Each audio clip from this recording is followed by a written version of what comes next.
Souffrance. C'est de la souffrance. Tu m'as prêché sur la souffrance.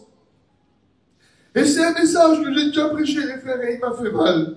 Et je vous le dis devant Dieu que depuis le temps que j'ai accepté le message hier soir, je prends des coups. Je sens que je prends des coups. Je me suis levé ce matin, je sentais que je prenais des coups. Je ressentais la souffrance des gens. Je sais qu'il y a des besoins, parce que je la ressens, elle est forte. Et puis je me suis assis sur la chaise, j'étais fatigué. J'étais fatigué de la chose. Et j'ai reçu un message. Il était 10h04, j'ai reçu un message. Le garçon, il ne sait pas que je vais prêcher ce matin. Mais le message, il dit, ça Cruz, tout de suite, là, avec ma femme, on est en train de prier pour toi. On est en train de prier pour toi parce qu'on ressent quelque chose. On est en train de prier pour toi. T'inquiète pas, on prie pour toi. Ça m'a soulagé, ça m'a fait du bien. Mais je prends toujours des coups. Et j'aime ces coups. Parce que c'est l'évangile. C'est l'évangile. Et je sais qu'on va rentrer dans un combat ce matin. Il y a 8 versets. Ce sera en 8 rondes, mes frères. On va rentrer dans un combat, il va être dur. Je vous le dis devant Dieu, c'est un message qui va être dur. Il va être dur, mais à la fin, je crois qu'il va avoir des victoires dans cette réunion. Mais je voudrais que vous vous engagez. On s'engage, les frères? Mes sœurs, est-ce qu'on s'engage? Je voudrais que tu sois vrai, que tu sois sincère. Je voudrais que tu t'engages à ça ce matin. Si Dieu te parle, Samuel, si Dieu nous parle ce matin, est-ce qu'on va lui répondre? Mais je voudrais qu'on soit vrais, les frères. Avant de commencer, puis avant d'appeler des gens ou de faire des appels, je voudrais qu'on s'engage maintenant. Si Dieu te parle, est-ce que tu es capable de lui répondre à la fin du message? Alors si tu es capable, que tu sois même rétrograde, ou inconverti, ou chrétien, ou pasteur, ou diacre, ou femme de pasteur, si tu es d'accord pour lui répondre à la fin du message, si Dieu t'a parlé, lève-toi. Je veux que vous vous levez, les frères, si vous êtes avec. Si Dieu vous parle, hein, à la fin du message, est-ce que vous allez lui répondre? Est-ce que vous allez lui répondre? On est vrai, les frères, les sœurs? On est vrai dans cette réunion? Alors on va prier maintenant. On va prier ensemble. Merci Jésus. Je voudrais que vraiment je sois tout le Seigneur. Merci Jésus. Notre Père, nous sommes Merci, devant toi. merci Jésus. C'est ta voix, toi, que nous allons entendre ce matin. Hier matin, tu nous as demandé de tout te dire. Mais ce matin, nous voulons écouter ta voix pour te répondre. C'est toi qui vas nous poser des questions, Seigneur. C'est toi qui vas nous faire montrer notre état, Seigneur, ce matin. Et tu nous demandes de te répondre, Seigneur. Alors je voudrais te répondre. La parole de Dieu va te parler, elle va nous parler. Bénis mon frère, Seigneur, Ruth. Donne-lui la liberté de porter le message que tu as dit dans son cœur. Au nom de Jésus. Amen.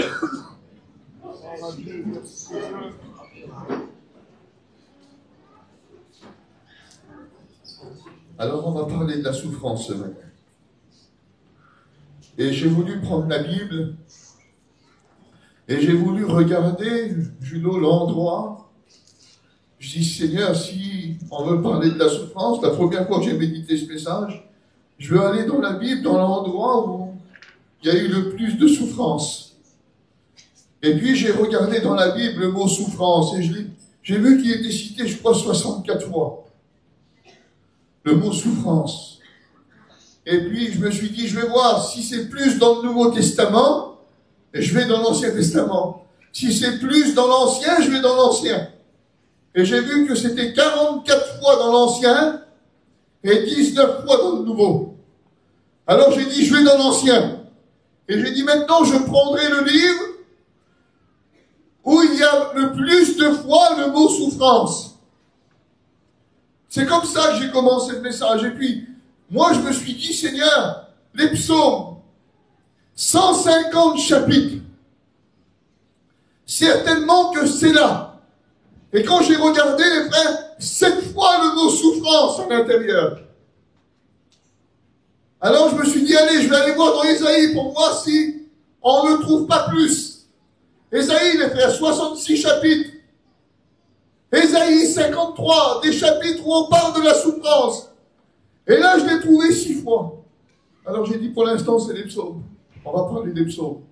Pour moi, c'était comme ça. Et puis, j'ai ouvert un livre.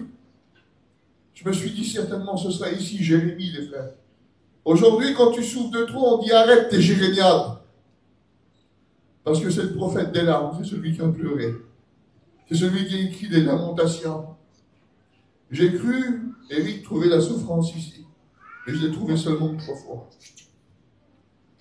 Et puis, j'ai ouvert un livre. Et je l'ai trouvé 12 fois. 12 fois en 42 chapitres. 3 fois moins que les psaumes, mais 2 fois plus de douleur. Et ce livre-là, c'est le livre de Job. On a trouvé 12 fois à l'intérieur le mot souffrance. Et on va méditer sur la souffrance de cet homme. Mais sa souffrance, c'est la tienne. Je voudrais qu'on enlève Job et qu'on se mette à sa place. Les frères, dans les chants, dans les témoignages, j'ai eu des détails. Des détails que je vais vous parler ce matin. Parce qu'il y a un mot pour vous. Et c'est ça qui me rassure dans le message, c'est que Dieu a un mot pour vous. Dieu a un mot pour vous. Mes frères, mes sœurs, c'est rassurant. Dieu a un mot pour nous ce matin. Et on parle d'un homme, c'est pas n'importe qui. C'est Job. On peut souffrir, on peut être des gens et passer dans la souffrance. On peut être un super pasteur, on peut être un super chrétien et passer dans la souffrance. Job, il a des qualités. La Bible dit que quand on le regarde, voici le tableau qu'on dépeint de sa vie. Il y avait dans le pays de Hu un homme qui s'appelait Job. Et cet homme était intègre. Il est intègre, cet homme. Il est droit. Il craint Dieu. Et il se détourne du mal. C'est pas un pécheur qui vit parmi les pécheurs à bout de choses. C'est pas un vilain, c'est pas un mauvais. C'est un homme qui est intègre. Et dans le mot intègre, c'est ça. Il est complet. Il est complet, il ne lui manque rien. Il est complet, il est accompli. Quand tu regardais Job, c'était un homme accompli. Quand tu regardais Job, le mot intègre, c'est ça, solide. Il est solide. C'est beau un chrétien solide. C'est beau une femme de Dieu solide. Comme tu es solide, c'est beau. Et lui, il est solide. Il est moralement pur. Une morale pure. C'est beau d'avoir la morale pure. C'est beau d'être un homme de morale. C'est beau d'être une femme de morale. Quand tu regardais Job, il avait de la morale. Mais c'était pur. Il était droit. Qu'est-ce que ça veut dire? Il était juste. Il y avait de la justice dans sa maison. Tu rentrais dans la maison de Job, c'était juste. C'était le mot équitable. Il n'est pas dans l'égalité, lui, non, il est dans l'équité. L'équité, c'est beaucoup plus beau. Il est équitable. Il est correct. Un chrétien, se dit, c'est correct. Un serviteur de Dieu, c'est correct. Tu ne peux pas déborder, non, tu es correct. C'est convenable. C'est mieux. Job, c'était mieux. Il y avait les autres, hein, et il y avait Job. Job, c'était mieux. Quand Dieu regardait Job, il disait ça, José. Les autres, c'est bien, mais Job, c'est mieux. C'était ça, sa valeur. C'est que sa vie, elle était mieux. Il y avait un peu plus chez lui. Il craint Dieu, c'est quoi? Il est craintif. Il est respectueux. Il a de la retenue. Un chrétien, ça se retient. il a de la vertu. Il se détourne du mal. Ça veut dire qu'il le rejette. Et écoutez le mot, Bruno, il le laisse en plan. On vous a déjà laissé en plan? On vous a déjà laissé en plan tout seul? Ben lui, Job, quand il voyait le mal, il laissait en plan. Il laissait le mal en plan. Et il se détournait du mal pour s'approcher encore plus près de Dieu. Et malgré tout, c'est à cet homme-là, toute la souffrance qu'on va lire maintenant, c'est à cet homme-là que c'est arrivé. C'est à la droiture. C'est à la pureté morale. C'est à ce qui était mieux. À tous ces valeurs qu'on vient de citer là. La souffrance va venir chez lui. La souffrance, elle va rentrer. Mais elle va rentrer d'une manière. Elle va rentrer et elle va faire un dégât. Et il y a des vies qui sont ici là. Je vous le dis devant Dieu. T'es équitable. T'es juste. Il y a de la pureté chez toi. Il y a des valeurs. Mais ça peut rentrer. La souffrance, elle peut rentrer du jour au lendemain. Et ne plus quitter ta maison pendant des jours, pendant des semaines, pendant des mois, pendant des années. Depuis 3 mois, Dieu m'a délivré un message. Et ce message, c'était ça. Cruz, je veux restaurer. Je veux restaurer. Il dit, quand il ira prêcher, Cruz, à partir de maintenant, je veux que tu restaures. Dans tes messages, je veux de la restauration. Parce que je veux restaurer. Puis Dieu me disait, Cruz, je veux aussi restaurer les ministères. C'est le message que Dieu a mis dans mon cœur. Je veux restaurer des vies, je veux restaurer des foyers, je veux restaurer des femmes de serviteurs de Dieu. Je veux que tu restaures dans tes messages. Je veux que tu arrêtes de juger les gens, je veux que tu les restaures. Alors on va restaurer. On va restaurer parce que Dieu veut le faire. Et puis cet homme, vous le connaissez, écoutez ce qu'il va lui arriver. On va passer certains détails. Et voici ce que la Bible nous dit. Il va y avoir un conciliabule dans le ciel, on connaît l'histoire. Et voici ce qui va t'arriver ensuite. Un jour que les fils et les filles de Job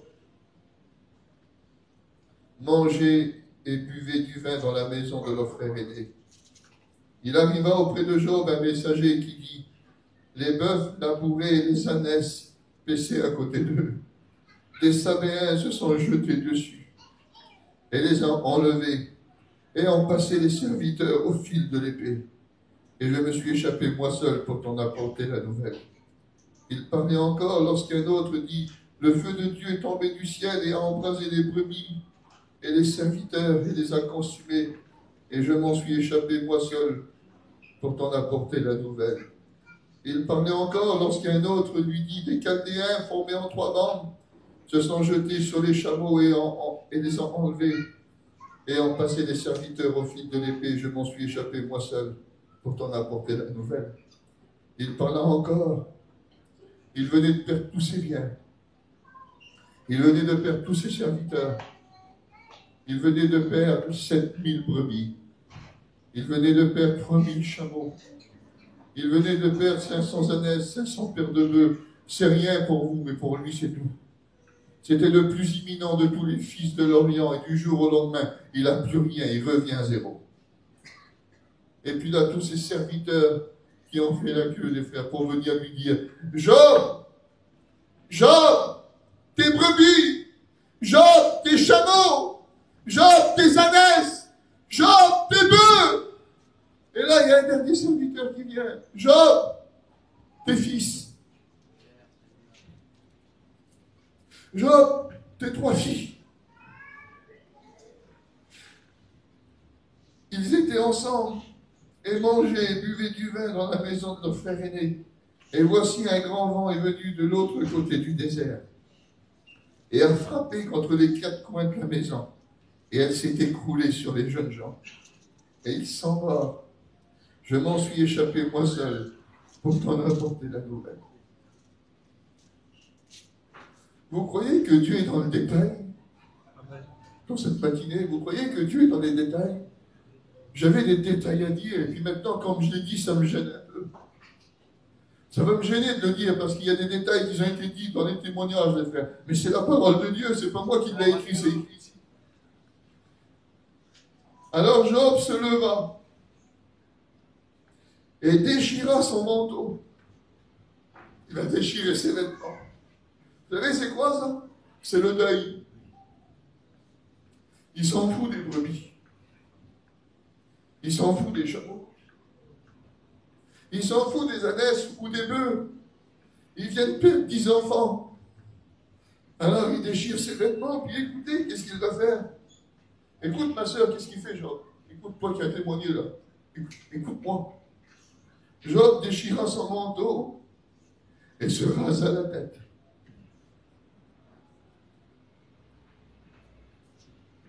C'est la souffrance. La souffrance, ça y est, elle est venue chez lui. Pour tout quitter. Il s'est rasé la tête, puis se jetant à terre, il s'est jeté les frères. Il s'est jeté par terre et il s'est prosterné. Et il va dire, nu, je suis arrivé sur la terre et nu, je repartirai. Dieu a donné. Dieu a repris. Que son Saint-Nom soit béni. Amen. Oui, mais c'est beau. Mais maintenant, la souffrance va commencer. Et la confession, elle est belle. Mais la confession, elle n'enlève pas la souffrance. Il dit, je vais continuer de t'aimer. Je vais continuer de te servir. Je vais continuer d'espérer en toi. Mais je ne te vois pas. Si je saurais où te trouver, si je connaîtrais le lieu de ta demeure, j'irai chez toi. Mais je ne te vois pas. Mais je vais continuer de t'aimer. C'est la confession de Job. Il a les vêtements déchirés. Et un peu plus tard, il va arriver quelque chose. La maladie va le frapper de la plante du pied jusqu'au sommet du crâne. Il va se retrouver dans de la cendre. Assis dans de la cendre. C'était un prince. Le plus imminent de tous les fils de l'Orient. Il se retrouve assis dans la cendre. Et il se gratte avec un tisserand. Et sa femme, elle vient. Elle dit, mon bon Job, tu fais quoi? Maudit ton Dieu et meurt. En hébreu, c'est spécial le mot maudire. Le mot béni ou le mot maudire, c'est le même mot. Elle peut avoir voulu dire maudit ton Dieu, mais aussi bénis Dieu et meurt. Job, regarde tout ce qui t'arrive. Tu sais, certainement qu'il y a des pensées qui rentrent dans ton cœur et elle est rentrée, la pensée. T'as qu'à mourir. T'as qu'à mourir, tu serais mieux. Pourquoi t'es pas mort? Pourquoi t'es pas mort? Et ça a été l'une des premières réflexions de Job, les frères. Pourquoi je suis pas mort? J'aurais préféré mourir, Juno. Pourquoi je suis pas mort? J'ai tout perdu. J'ai perdu ma santé, j'ai perdu mes amis, j'ai perdu mon rang, j'ai perdu tout ce que j'avais, j'ai perdu mes enfants. Pourquoi je suis pas mort? Il y a des souffrances qui nous disent ça. Pourquoi t'es pas mort? Et puis là, il y a 3 copains, parce qu'il n'a plus de copains. Parce que vous savez quoi? Tout le monde croit que si ça lui a arrivé, si ça l'a frappé tellement fort, certainement qu'il a dû faire quelque chose de caché. Mais mes frères, il n'avait rien fait. Et j'aimerais te le dire, hein, t'as rien fait. Ce qui t'arrive, tu ne l'as pas mérité. T'as rien fait. Mais c'est chez toi. Alors on va trouver des solutions. Amen, gloire à Dieu. Alors il y a 3 copains qui vont venir. Et les 3 copains, là, vous sentez que c'est lourd la réunion. Mais je sens Dieu qui est au-dessus de la réunion. Et je vois déjà la fin. Je vous dis, mon Dieu, je vois la fin de la réunion. C'est ça qui me remplit de force. Sinon, j'arrête tout de suite de prêcher, c'est trop lourd pour moi. Mais je vois déjà la fin. Et puis là, il y a 3 copains qui viennent. Et les 3 copains, quand ils le voient de loin, ils vont s'asseoir par terre. Ils s'assient par terre. Et Job, il est par terre. Et puis il gémit. C'est des gémissements. C'est des pleurs. Mais il ne parle pas. Vous savez pendant combien de temps, Nicolas? 1 jour. 2 jours. 3 jours. 4 jours. 5 jours. 6 jours. 1 semaine. Ils vont rester à côté de Job sans pouvoir dire un mot pendant 1 semaine. À cause que les gémissements étaient trop profonds. Ils ne pouvaient rien dire, ils avaient la bouche fermée. Et je vous le dis devant Dieu, devant certaines souffrances, on a la bouche fermée. Mais ce matin, moi, le Seigneur me faisait réaliser des choses. Tu ne vas pas rester 1 semaine dans le séminaire, là. Parce que j'ai décidé de parler ce matin. Tu ne vas pas rester 1 semaine dans ta souffrance. Il y a peut-être des mois, des années que tu es dedans. Mais aujourd'hui, Dieu va mettre une fin. Je le crois de tout mon cœur. Dieu va mettre une fin, c'est maintenant. C'est maintenant, c'est aujourd'hui que tu vas passer de la souffrance à la consolation, à quelque chose de meilleur. Et puis là, la Bible nous dit que Job, ça y est, il va parler. Vous voulez qu'on l'entende? On prend notre temps. On l'écoute parler, les frères. On écoute ce qu'il a à dire. Le premier chapitre, il est un petit peu lent. Après cela, Job ouvra la bouche. Job 3, les frères, au verset 1. Et maudit le jour de sa naissance. Il y en a des comme ça. Ils maudissent le jour de leur naissance. Et dis-moi si tu te retrouves, hein. C'est l'ordonnance d'un médecin ce matin. Dis-moi si tu te retrouves dans cette souffrance. Périsse le jour où je suis né. Ce jour qu'il se change en ténèbres. Que Dieu n'en ait point souci dans le ciel. Que la lumière ne rayonne plus sur lui. Que l'obscurité et l'ombre de la mort s'en emparent.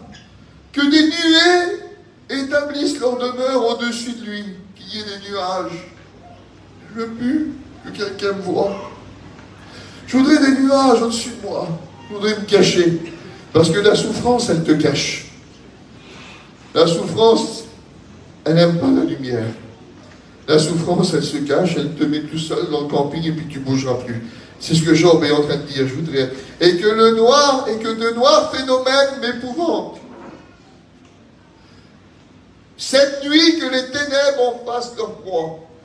Qu'elles disparaissent de l'année, c'est le jour de sa naissance. Quand un enfant mâle, il naît, Julot, c'est la joie. Mais Job, il dit non, que cette nuit devienne stérile. Que l'allégresse en soit bannie. Qu'elle soit maudite ce jour par ceux qui maudissent les jours, par ceux qui savent exciter le Léviathan, que les étoiles de son crépuscule s'obscurcissent. Tu as parlé des étoiles. Ben là, Job, il dit que les étoiles s'obscurcissent, que les lumières s'éteignent. Je veux que la lumière s'éteigne, je veux être dans le noir. Vous savez qu'il y a des vies comme ça qui veulent être dans le noir. Je voudrais tout éteindre. Que les enfants s'en vont. Que le mari s'en va. Que j'éteins tout. Que les lumières s'éteignent. Et que je reste tout seul. Et puis tu es tout seul. Que des noirs phénomènes épouvantent. C'est ce que tu es en train de vivre. Qu'elle attende en vain la lumière. Et qu'elle ne voit plus les paupières de l'aurore. Pourquoi, Job? Car elle a fermé le sein qui m'a conçu. Car elle n'a pas fermé le sein qui m'a conçu, ni dérobé la souffrance à mes regards. Pourquoi suis-je pas mort dans le ventre de ma mère? Pourquoi je ne suis pas mort? Il dit, j'en veux à ce jour. J'en veux à ma naissance. Pourquoi? Parce que ce jour n'a pas dérobé la souffrance à mes regards. Je vois que ça. Vous savez qu'il y a des gens qui sont venus dans ce séminaire qui voient ça. On a des réunions depuis le temps où on voit la gloire de Dieu qui se manifeste. On voit Dieu qui est en train d'opérer des miracles dans des vies. On voit Dieu qui est en train d'établir des restaurations. On voit Dieu qui relève des ministères. On voit Dieu qui brise des cœurs et qui convertit des inconvertis. On voit des personnes qui reçoivent dans leur cœur des sources que Dieu est en train d'ouvrir, que Dieu est en train de faire jaillir, que Dieu est en train de faire éclater les frères dans les cœurs. Et pourtant, d'autres personnes sont encore dans la souffrance parce que les lumières sont éteintes, parce que les étoiles se sont obscurcies et qu'ils maudissent encore le jour de leur naissance parce que la souffrance est trop grande et ils sont même en train de maudire le jour d'une bénédiction. Parce que tu vois trop de choses. Il dit, tu n'as pas dérobé la souffrance à mes regards. Et ce mot, c'est ça. J'ai sous mes yeux, Juno, c'est ça. J'ai de la peine. Ça veut dire que quand je veux voir l'évangile, c'est bien l'évangile, Gershom. Depuis le temps que tu prêches, Gershom, tu me fais du bien. Tu fais du bien à mon ministère et je t'aime. Juno, je t'aime devant Dieu. J'aime tes frères. Je vous aime devant Dieu. Fille, je pense que vous ne les aimez pas. Je t'aime, j'aime ton ministère. José, moi je vous connaissais, vous êtes des monuments dans la mission pour moi. Je vous aime, j'aime votre ministère, j'aime votre simplicité, j'aime votre amour. J'aime mes frères. Et puis quand je vois mes frères, ça me fait du bien. Mais la souffrance, parfois, elle peut faire que tu ne vois même plus le secours de tes frères. Parce que la souffrance, elle est là. Et on a beau te parler comme tu veux. On a beau de vouloir t'encourager, Samuel. Hein? On a beau de vouloir te donner quelque chose. Si tu es aveugle. On essaye de donner du secours depuis le temps, mais tu es aveugle.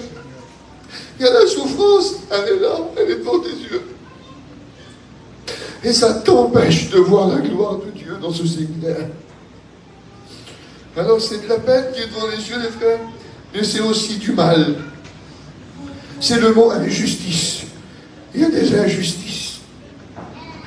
Quand Dieu te fait montrer sa justice, c'est une grande bénédiction. Le mal, la souffrance, les injustices sont là. Et ça t'empêche de saisir Dieu. Ça t'empêche de saisir sa main parce que tu te dis non, Seigneur, il y a eu trop d'injustice. Je peux pas prendre, Seigneur, je voudrais prendre. Mais je suis comme aveuglé par une injustice qui est là devant mes yeux, Seigneur. Et je peux pas prendre. Je peux pas saisir. Je voudrais, moi, que personne parte de ce séminaire sans avoir saisi ce que Dieu voudrait leur donner. Mais malheureusement, il y a des personnes qui certainement vont repartir, les frères, toujours aveuglés par une souffrance qui les brise, qui leur fait du mal, qui est à l'intérieur du cœur et qui ferme leurs yeux. J'en ai des aveugles chez moi. J'en ai dans ma famille qui font souffrir et quand je prêche ce message, je vois leur visage. Vous voyez le visage de vos aveugles? Vous les voyez, moi je les vois, les frères. Mais moi je ne vous vois pas. Parce que je ne vous connais pas. Mais le Seigneur est en train d'enlever le voile. Il est en train d'enlever ton voile. Il est en train de faire briller les étoiles. À travers ce message, il est en train d'allumer la lumière. Parce qu'il voudrait que tu vois. Le Seigneur voudrait que tes yeux s'ouvrent. Mais c'est compliqué, tu es dans le noir. Et on avance un petit peu plus loin. Job 7 au verset 3. Job, pourquoi c'est Dieu? J'ai pour partage. Je voudrais qu'il me parle, Job. Cruz, c'est beau ce que tu dis. Mais j'ai pour partage des mois de douleur. Ça fait des mois. Et c'est des mois de douleur. Et des mois de douleur, c'est ça. Le mot douleur, les frères. J'ai des mois de vide. Il y a des mois, Julot, que c'est vide. Il y a des mois de mensonges. Il y a des mois de mensonges qui rentrent ici, là. Il y a des mois de fausseté. Il y a des mois de néant. Il y a des mois de discours vides. Vous savez ce que c'est des discours vides? C'est des paroles qui bâtissent rien. C'est des paroles qui ne viennent pas de Dieu. C'est un discours vide, il n'y a pas d'esprit dedans. C'est des paroles qui te brisent. C'est des mensonges qui t'accaparent. C'est des mensonges qui te cassent. C'est des choses qui viennent du diable, qui l'a mis dans ton cœur. Et à cause de ça, il y a des mois de douleur. Et ça ne s'arrête pas là, il dit des mois de douleur et des nuits de souffrance. Vous savez ce que c'est des nuits de souffrance? Vous savez ce que c'est une nuit de souffrance? Quand tu t'endors et que tu n'as pas la paix, et que tu te réveilles et tu es effrayé. Tu te réveilles. Le mot souffrance, c'est ça, c'est des nuits de peine. Des nuits où tu ne dors plus. Des nuits où ça réfléchit, où ça tourne en boucle, et puis tu te dis, Seigneur, ça va cesser quand? En ce moment, j'ai des personnes qui me téléphonent, c'est tous les jours. C'est tous les jours, les frères, avec les mêmes symptômes. Oh, c'est quelque chose qui s'est installé dans mon cœur. Et ça m'a pris mon sommeil. Ça m'a pris ma paix. Et j'arrive plus à dormir. Les frères, j'ai pour mon lot des nuits, des nuits, des nuits, des nuits, des nuits. Et c'est constamment. Depuis des mois, depuis des années. C'est des nuits de souffrance. On les voit, les gens, parfois, il est 3 heures, il est 4 heures du matin. Et puis ça marche sur les places. Qu'est-ce que tu fais? J'ai mal au rein. C'est pas vrai. Tu es tourmenté, tu n'arrives pas à dormir. Parce qu'il y a une souffrance qui s'est installée, puis elle est rentrée dans ton cœur. Et elle est en train de te ranger. Parce qu'il y a de la peine. Il y a de la douleur. C'est rentré à l'intérieur. C'est ces injustices. Et puis là, Job il dit, et quand il y a la peine, les frères, quand vous ne dormez pas, vous n'êtes pas agités? Vous n'êtes pas agités, les frères? Ben Job il dit, je suis rassasié d'agitation. Et le mot agité, c'est ça, c'est je me retire. Je m'enfuis. Je déménage. Et écoutez le mot, qu'est-ce qu'il veut dire? Errer à l'étranger. Gère à l'étranger, Ramucho. Qu'est-ce qu'on est en train de faire ici, là? On est en train d'errer à l'étranger, les frères. On est à l'étranger. Tu es venu dans un séminaire avec la souffrance. Et dans les réunions, là, tu es. Tu es là. Mais tu es comme un étranger. On dirait que les messages, tu ne les comprends pas.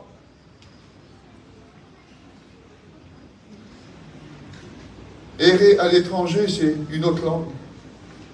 Je vais en Angleterre, moi. Puis comme un Anglais, il vient et puis qu'il commence à me parler un peu vite anglais. Les frères, je ne comprends plus rien. Et puis moi, j'essaye de lui parler français avec un accent anglais, mais ça ne marche pas. Parce que c'est du français avec un accent anglais. Je ne comprends rien, monsieur. On ne se comprend pas, les frères.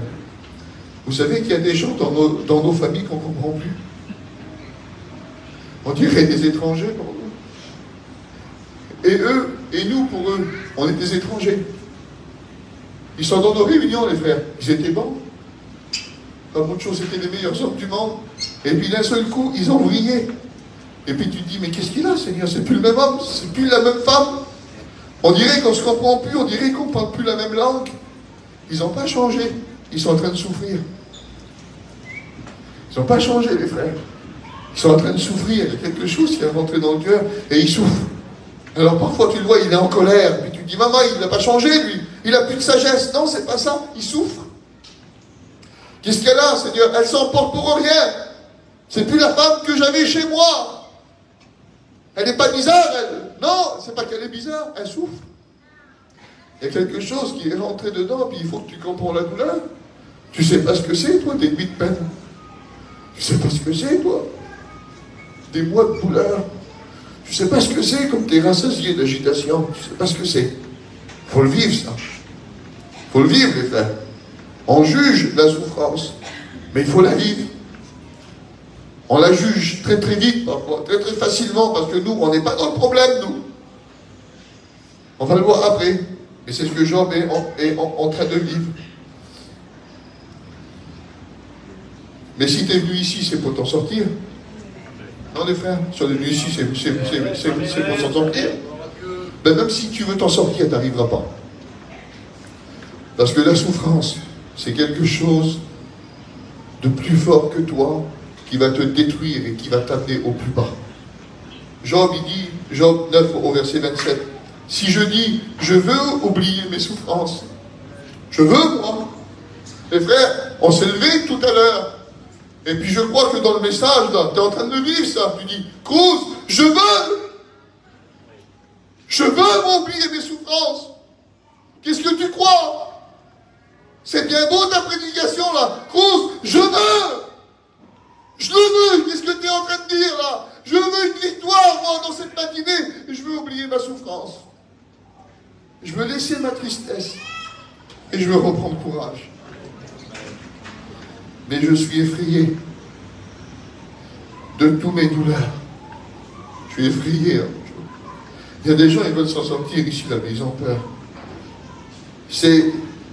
Et le mot souffrance qui est donné là, c'est ça, c'est par mes excès de pensée, par mes gémissements, par mes plaintes, par mes tremblements.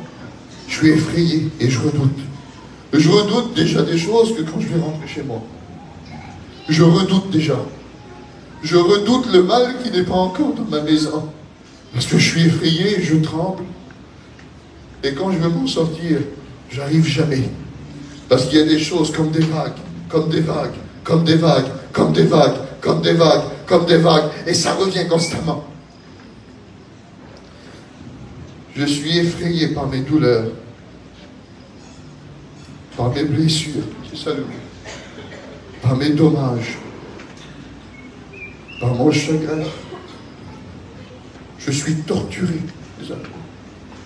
Quand je voudrais m'en sortir, Jules, quand je voudrais reprendre courage, il dit, je regarde mes blessures. Et mes blessures m'effraient. Mes blessures me torturent. J'ai écouté la femme de notre frère prédicateur tout à l'heure. Je ne sais pas c'est la femme de qui.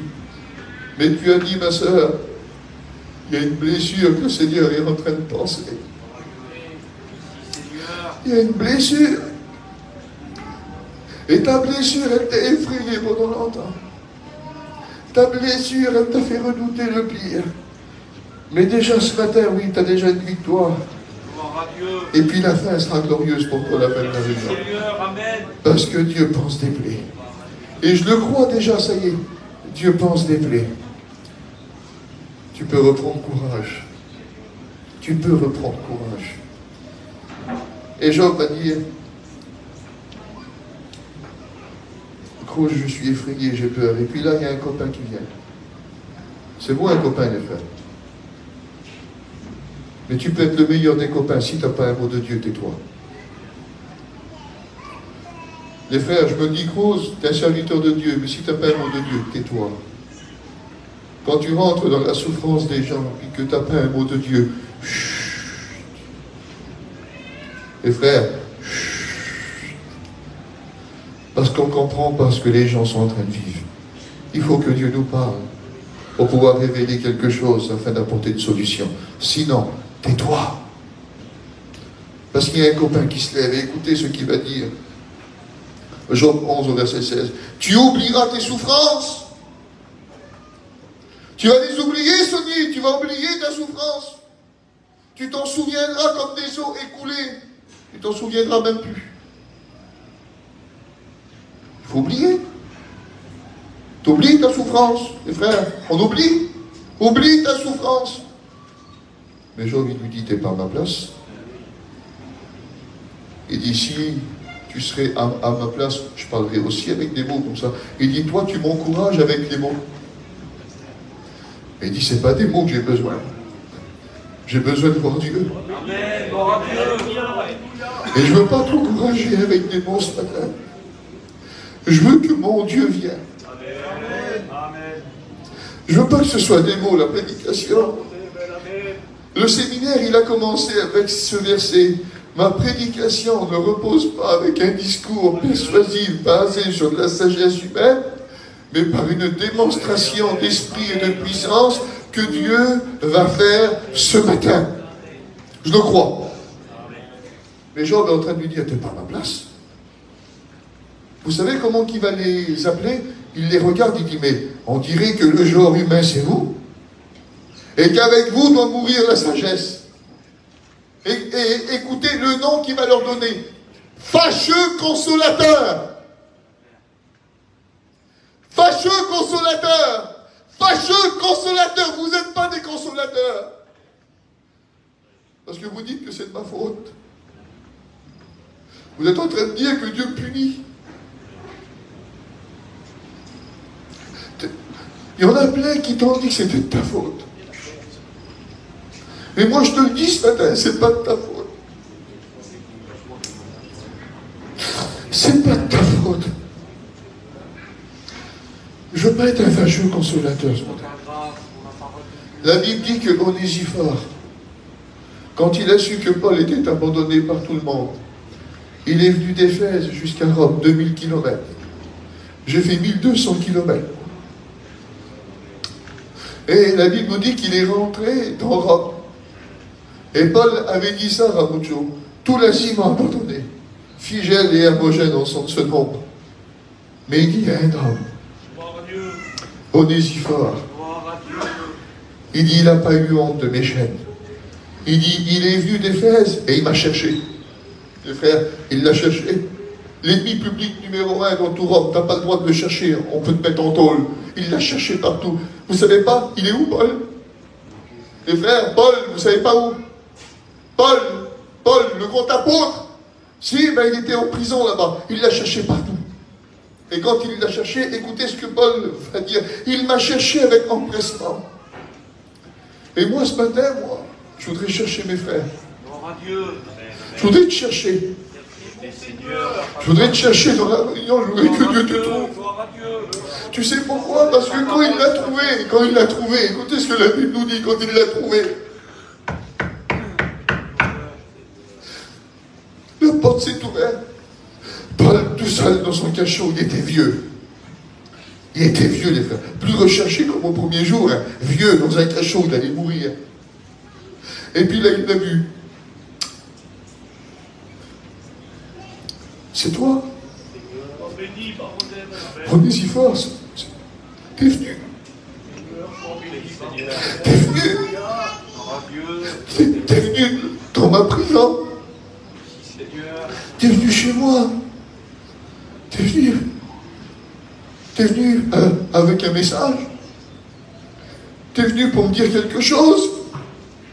T'es venu pour me révéler une doctrine, une révélation, quelque chose de Dieu. T'es venu avec un bagage, avec quelque chose. Non, Paul. Alors pourquoi t'es venu? Viens voir. Viens voir. Viens. Viens. Viens-toi.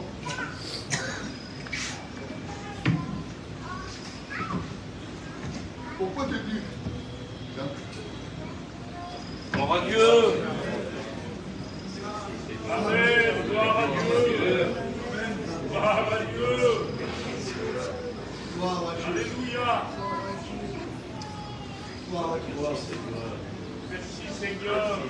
Merci pour la vérité. Gloire à Dieu. Ça va aller, Paul. Ça va aller. Gloire à Dieu. Tu iras jusqu'à Rome. Amen. Tu vas mourir en martyr. Amen. Mais tu iras jusqu'au bout de ton Amen. Amen. Seigneur béni, Paul. Paul, n'aie pas peur. Paul, Dieu est avec toi. Amen. Le message. Le message. Le message pour toi, c'est le message qui ira jusqu'au bout. Qui ira jusqu'au bout, mon Paul. Qui ira jusqu'au bout. Et écoutez ce que Paul va dire. Onésiphore, quand il est venu, il m'a consolé. Il m'a consolé. Mon frère, ma soeur, dans cette matinée, Dieu veut te consoler. Dieu veut te prendre dans ses bras comme ça, là. Dieu veut te prendre. Ça va aller. Ça va aller, tout ira bien, tout ira mieux à partir de maintenant. Tout ira mieux. Tu seras consolé. On n'est pas des fâcheux consolateurs. Les frères, Dieu ne cherche pas que des adorateurs ce matin. Dieu cherche des consolateurs. Et ce matin, on va consoler nos frères. Dieu va bénir.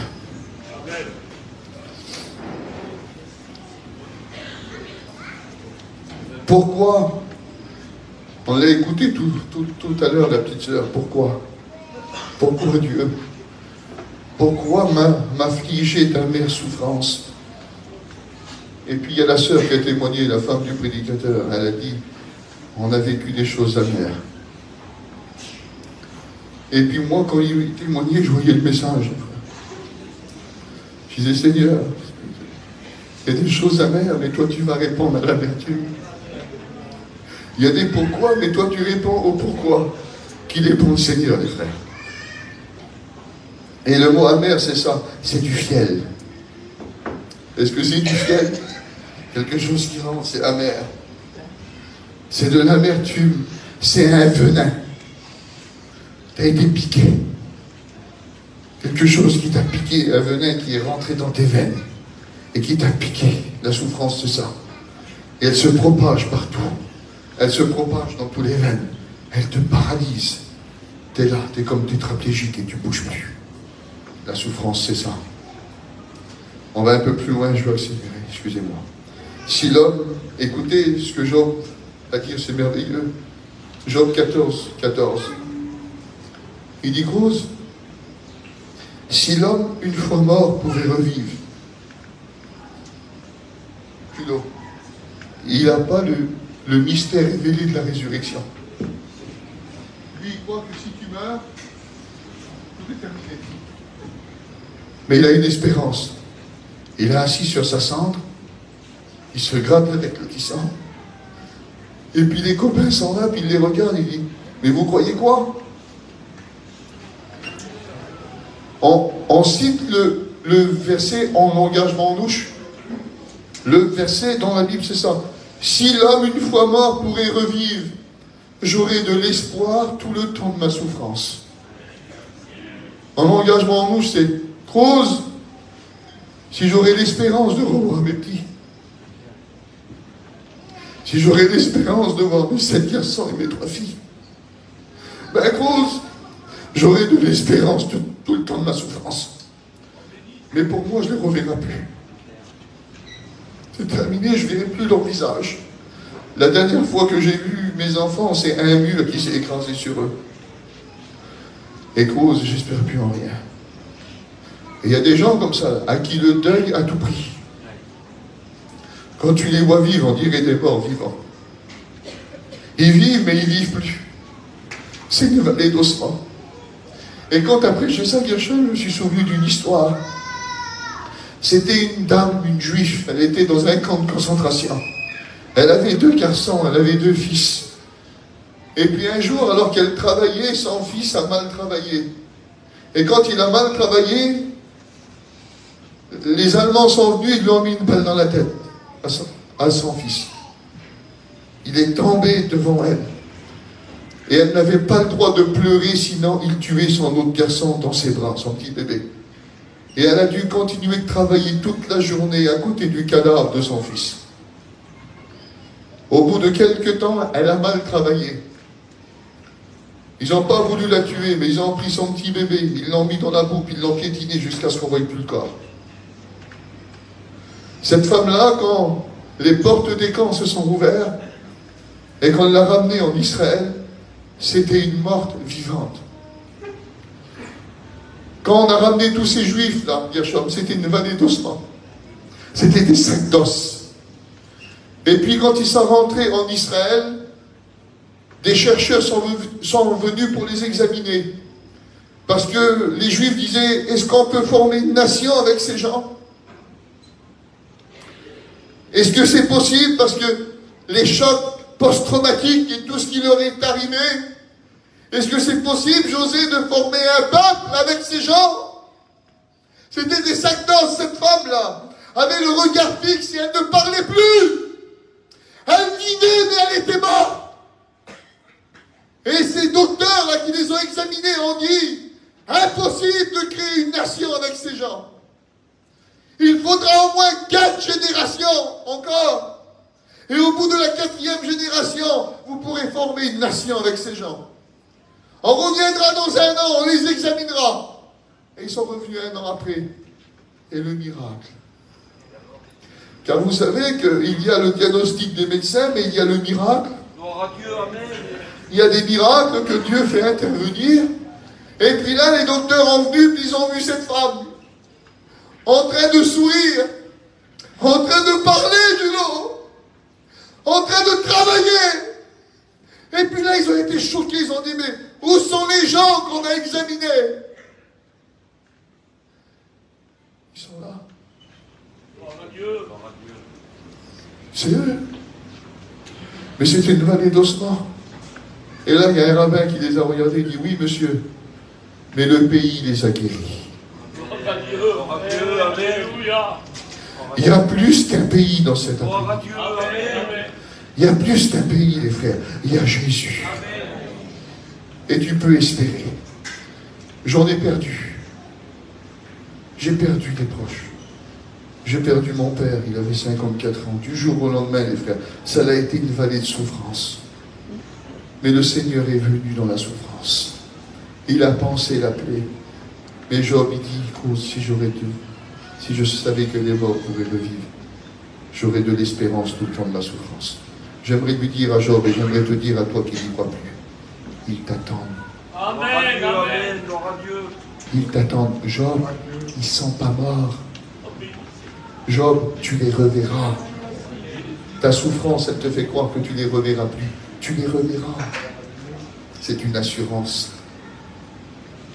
On arrive presque à la fin, les frères.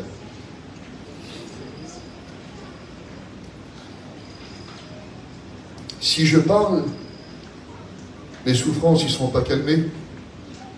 Job arrive presque à la fin de sa souffrance et puis il dit, si je parle, si je prie, si je veux changer des choses, ça ne calmera rien. Et si je me tais, elle ne sera pas moindre non plus. Maintenant, hélas, je suis épuisé. Quand tu es épuisé, prie. Les frères, priez, chantez. Viens à la réunion. Parle avec nous en mission. Viens faire un voyage. Il est épuisé. Tu es venu ici, là, mais tu t'es traîné comme un mort. Tu ne peux pas parler. Tu ne peux pas crier. Tu ne peux même pas entendre. Tu es épuisé. Et le mot épuisé, c'est ça. C'est affligé. C'est fatigué. Je suis fatigué. Et puis il y a des gens, vous leur parlez des plus grandes vérités de la Bible. L'autre, il pleure à côté, et puis lui, il est là. Et tu sens que c'est fatigué. Tu sens que c'est épuisé. Tu essaies de lui réclamer quelque chose, mais il ne peut rien te donner. Tu veux le faire courir, mais il n'arrive pas à ramper. Il est fatigué. Et il dit, je suis aussi ravagé. Je suis fatigué, mais ravagé. Et le mot, c'est épouvanté. Je suis étourdi. Je suis désolé. Même si je pourrais t'aider, même si je pourrais répondre à ta réunion, je suis désolé, je ne peux pas. Parce que je suis fatigué. Je ne peux même plus lever la main. Je ne peux plus prendre de décision, je suis fatigué. Des gens comme ça, je ne peux plus, je suis épuisé. Écoute, ne m'en demande pas plus. Ils ne sont même pas tombés, ces gens-là. Ils n'ont même pas la force de tomber. Ils n'ont plus la force à la réunion. Mais ils sont fatigués, ils sont là. Mes frères, prenez ça comme un mot de Dieu. Dieu punit le péché, mais Dieu punit pas la souffrance. Mon frère, Dieu punit le péché, mais Dieu punit pas la souffrance. Il y a des gens, parfois, ils sont sur le côté là-bas. Tu te dis, Seigneur, il ne vient même plus à la réunion. Il est peut-être perdu. Non? Il est fatigué. Il est juste fatigué, il est épuisé. Il faut juste venir le prendre dans tes bras et l'aimer. Amen. Gloire à Dieu. Parce qu'il a besoin de Dieu. Alléluia. Toi, tu le vois avec ta petite structure. avec tes réunions, avec ton mardi, avec ton vendredi, avec ton dimanche. Alors il n'a pas venu mardi, il n'a pas venu vendredi, il n'a pas venu dimanche, il n'a pas venu mardi, il n'a pas venu il y a 2 semaines, 2 fois qu'il n'a pas pris sa Sainte Seine. Ah, il n'est plus chrétien. Il est fatigué. Il est épuisé. Et t'es là, t'es épuisé, fatigué. Mais Dieu t'a vu. Ah, que c'est bon.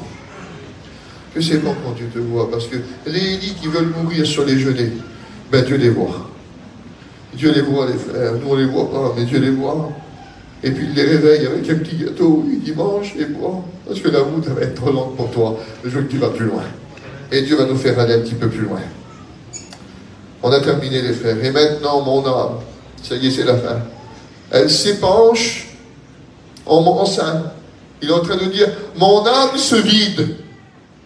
Ma vie est terminée. Ça y est, c'est terminé. Je me penche. Ça y est, je vais mourir. Ça y est, Job, il dit, je vais mourir.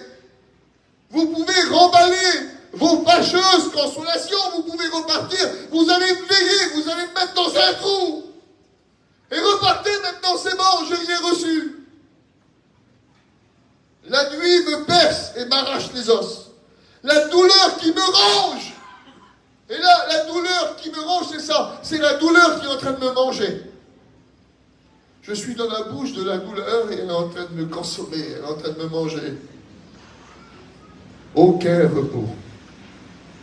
Par la violence du mal, mon vêtement perd sa forme. On dit avant, t'étais beau, t'étais belle avant. On ça se fait que t'as maigri comme ça. J'ai voulu perdre du poids. C'est pas vrai. Ça souffre tellement que leurs vêtements, ils ont perdu leur forme. Parce que ça mange plus, ça vit plus. Il se colle à mon corps comme ma tunique. Dieu m'a jeté dans la boue. Il croit que c'est Dieu. Et je ressemble à la poussière et à la cendre. Il dit aujourd'hui, je ne ressemble plus à mes enfants. Je ne ressemble plus à ma famille. Je ressemble à la cendre dans laquelle je suis. Ça y est, Yacham, il croit qu'il va mourir. Il dit, je vais devenir comme la cendre. Je suis dans la cendre.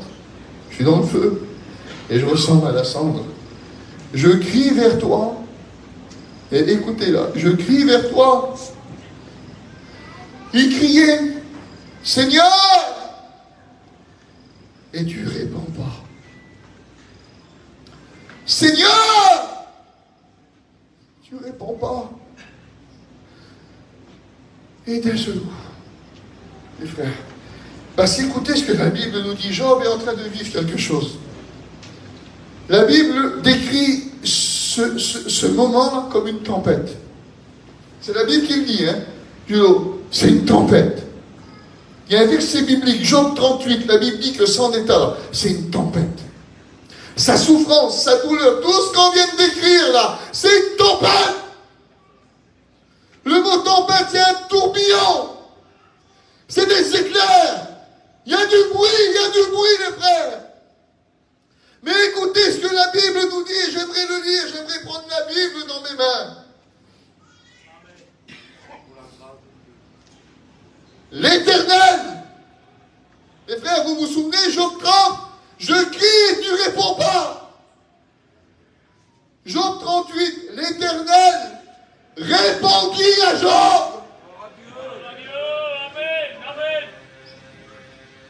L'Éternel répondit à Job. À quel moment? Du milieu de la tempête. Au milieu de la tempête, dans l'œil du cyclone, quand il y a le plus de bruit, quand il y a le plus de vacarme, quand il y a le plus de misère, quand il y a le plus de tourbillons, quand il y a le plus de tempêtes qui t'accaparent et qui t'a détruit, qui t'a mis à terre, l'Éternel répondit à Job au milieu du bruit. C'est comme si que Dieu lui a dit, Job, ça finit. Dieu, amen. Job, ça y est, c'est terminé. Je vais parler. Job, je t'ai écouté. Job, je t'ai vu. Job, ta souffrance, je la connais. Job, maintenant je vais parler. Job, ça y est, il n'y a plus rien à craindre. Imaginez-vous, Job, dans sa tempête. Imaginez-vous Job avec les flots qui viennent jusqu'ici, son âme qui s'ébranle dans le séjour des morts, il croit qu'il va mourir. Et d'un seul coup, il écoute une voix. Job, Job, c'est moi, c'est ton Dieu. Au milieu de ta souffrance, aujourd'hui, Dieu veut faire résonner sa voix. Et te dire, c'est moi, mon frère, c'est moi, je suis ton Dieu. Et puis là, il y a une voix de frère, il y a un message. Et puis Dieu va commencer à lui parler. Et bien, à la fin du message, Job, il dit, Seigneur, c'est vrai que j'ai dit tout ça. C'est vrai que j'ai dit tout ça, c'est vrai, c'est sorti de ma bouche. Mais j'ai parlé de choses trop grandes sans les comprendre. Je me suis trompé, Seigneur. Ma souffrance, tu la connais, elle est vraie. Mais je croyais que j'étais tout seul. Je croyais que tu ne me voyais pas. Je croyais qu'on était devenus ennemis tous les deux. Et je me souvenais des jours, c'est Jean qui me dit, je me souviens des jours d'autrefois où Dieu venait dans ma tente en ami. Je me souvenais où tu étais mon ami, je croyais que tu étais devenu mon ennemi. Je croyais que tes flèches étaient en train de me percer et étaient en train de me détruire. Mais Seigneur, pardon. J'avais écouté parler de toi. J'avais écouté parler de ton secours. Mais aujourd'hui, mon œil t'a vu. Ce matin, tu as besoin de voir Dieu. Et écoutez le petit mot après qui suit. Et on va terminer. L'Éternel rétablit Job. Amen. Les frères, il le rétablit. Que c'est beau un rétablissement. Il lui donne tout en double. Il lui donne 14 000 brebis. Il lui donne 6 000 chameaux. Il lui donne 1000 paires de bœufs, 1000 ânesses et 10 enfants. Seigneur, donne-lui en 20. Il en avait 10 au début. Maintenant, je ne peux pas lui en donner 20. Pourquoi? Parce que les 10, là, Job, ils ne sont pas morts. Les 10, Job, ils existent toujours, ils sont avec moi. Puis un jour, tu les reverras, les 10, là. Alors, je ne t'en donne pas en double, parce que le double, tu l'as déjà. Dieu peut te donner des bénédictions ici, mais ça n'enlève pas que ce qu'il y aura là-bas, c'est une consolation qui sera dans l'éternité avec le Seigneur, parce que tu ne les as pas perdus. Ils ne sont pas morts. Ils dorment. Ils dorment dans le Seigneur. Et là, Dieu le rétablit. Et tous ses amis reviennent. Et Job commence à se réjouir. Et puis, il a 3 filles. La Bible nous dit que dans tout le pays, il n'y avait pas plus belles femmes que les filles de Job. C'était les plus belles femmes du pays. Et fif, quand il a eu ces 3 filles-là, il les a regardées et il leur a donné un nom. Les 3 premières filles, on ne connaît pas leur nom, mais ceux-là, les noms du rétablissement, on les connaît. La première fille, il va l'appeler, tu sais, comment? Jemima, qui voulait dire ma colombe. Il était en train de dire, Dieu a ramené la colombe chez nous. Dieu a ramené l'onction chez nous. Dieu a ramené le Saint-Esprit chez nous. La colombe, il y avait un vilain corbeau sur notre maison. Mais avec le rétablissement, on a vu une colombe qui venait au loin. Et elle est venue bien se poser chez nous. Alors quand il l'appelait le matin, Jemima, viens m'apporter mon petit déjeuner. Elle venait, tiens mon père. Et il se souvenait que c'était l'onction qui lui rapportait dans sa maison. Aujourd'hui, la colombe va se poser. Je le crois de tout mon cœur. Je crois de tout mon cœur que Dieu est déjà en train de briser des jougs. Dieu brise la souffrance. La seconde fille, il va l'appeler Kétia, qui voulait dire parfum. L'odeur. Le respect que je vous dois, Job, à dire, quand les gens passent à côté de moi, ils se cachent le visage, ils se bouchent le nez. La vie de Job, elle sent mauvais. Sa maladie, elle sent mauvais. Mais il va dire, Kétia, parfum, t'es revenu chez moi. T'es revenu dans ma maison. Aujourd'hui, on sent une odeur. C'est la bonne odeur du Christ. Il y a des vies qui sentaient mauvais. Il y avait le péché, il y avait la souffrance, il y avait la douleur. Mais Ketsia est revenu, le parfum. Je crois de tout mon cœur, je ne dis pas peut-être, il n'y a pas de peut-être avec Dieu, il n'y a que des certitudes. Je crois que le parfum va revenir ce matin. Et la troisième, il va l'appeler Keren Apuk. Keren Apuk, ça signifie la corde d'antimoine. L'antimoine, c'était un parfum, c'était un maquillage que tu mettais seulement pour les jours de fête. C'était pour te réjouir. Et là, dans son nom, c'est la corne d'antimoine. Ça veut dire, c'est la corne qui annonce le jour de la fête. Mes frères, quelle corne va annoncer le jour de notre fête? Vous savez qu'il y a une corne qui va annoncer un jour de fête. Mais moi, je crois que spirituellement, ce matin, il y a déjà une corne qui va résonner, qui va annoncer le jour de ta fête aujourd'hui. Ce séminaire va devenir ta fête. Ce séminaire va être l'endroit où la souffrance va être brisée. Parce que Dieu, ce matin, vient et il parle dans ta tempête et il crie ton nom. Et il te délivre ce message. Maintenant, j'ai bien compris.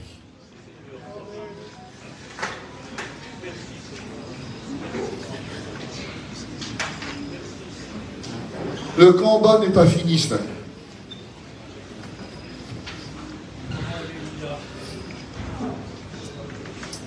Parce que tu as pris une décision avant. Celle de répondre si Dieu allait te parler. Mes frères et sœurs, est-ce que Dieu vous a parlé ce matin? Ceux qui vivent dans cette souffrance qu'on vient de décrire. Ceux qui vivent cette souffrance et qui ont besoin que Jemima revienne chez eux. Ceux qui ont besoin que la colombe revienne. Ceux qui ont besoin que le parfum revienne. Ceux qui ont besoin que la fête chez eux revienne et que le deuil s'en va. Ceux qui en ont besoin, je te le dis devant Dieu, je sais qu'il y en a, je ressens ton pardon. Allez maintenant, venez devant, venez répondre au message. Venez devant, levez-vous, venez. Viens devant ma soeur, viens devant. Dieu est en train de briser la souffrance. Venez devant, vous l'avez dit tout à l'heure, vous allez répondre au message. Dieu veut briser le joug. Dieu veut enlever la souffrance. Tu l'as dit que tu allais répondre. Viens maintenant devant, tu l'as dit. Sois vrai avec ton Dieu, tu l'as dit, viens devant. Dieu veut briser ton joug. Dieu veut parler aujourd'hui au milieu de ta tempête et il te dit, ne crains pas.